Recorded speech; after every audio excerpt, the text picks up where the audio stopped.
All right, g'day guys. Time for a bit of an update. I'm just sitting in the north of France here at the War Memorial at Le Hamel, so famous battle fought here during World War One. Just come down yesterday, so it's 26th today. Yesterday was ANZAC Day.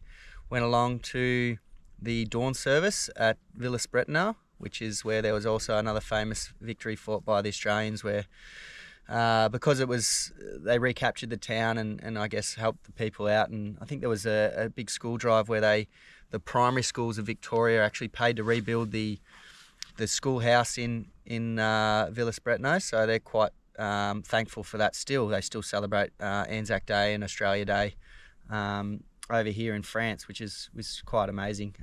In town everywhere, there's Australian flags out yesterday and today, and I'm sure, yeah, it sounds like they teach it in school and it's sort of year-round sort of thing. So it's actually in the Somme Valley, which is sort of the valley where obviously famous for obviously terrible war in World War One, and yeah, sort of not too far from Flanders Fields as well, which is over towards Belgium. I guess is the French-Belgian border. Yeah, so a bit of an update.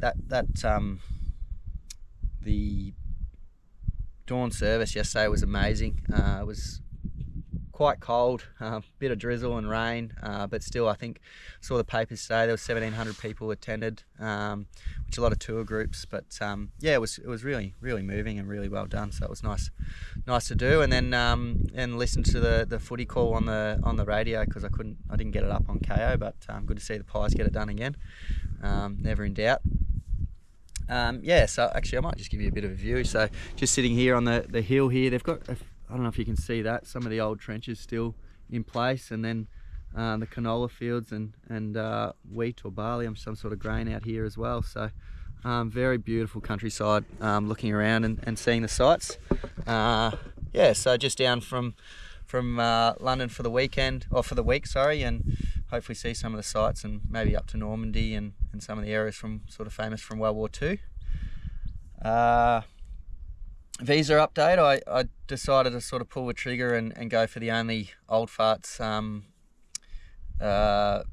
visa application, and that was through Ireland, so that goes up to 35. So I put that in and received that, so it's been approved within 24 hours. So that was good to receive. I'm not sure whether I'll use it or not. I'm heading to Denmark next week. I'm going to fly over. It was quite cheap. It was £35, I think it was, to fly to Copenhagen with Ryanair from London.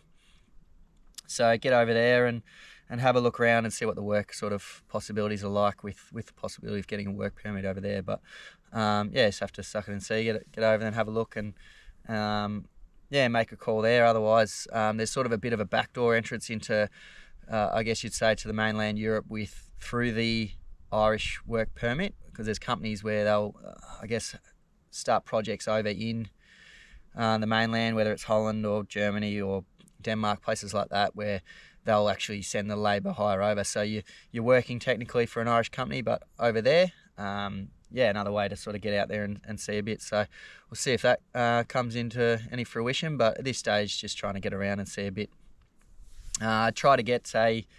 Looked into buying a car. That was always the plan, to start and buy a cheap car and start to get around in that. And I've since learnt there's emission zones in London, so you actually get fined about £100 a day if you're driving in the wrong emission zone, which for an old cheap car pretty much screws you there. So I decided to go away from that, because I think I looked up as well, Copenhagen are banning all I guess high emission cars, I guess, for private use in Copenhagen from October. So yeah, just I guess reassessing whether it's just having to live in an area where you got tube access or trains, network buses and things like that, which Europe's obviously really good for as well. So, but yeah, a little bit of an update there. Yeah, Copenhagen, I think I'll probably do something different across there, but yeah, really exciting, and it's good to get around and see a bit before I settle into any work.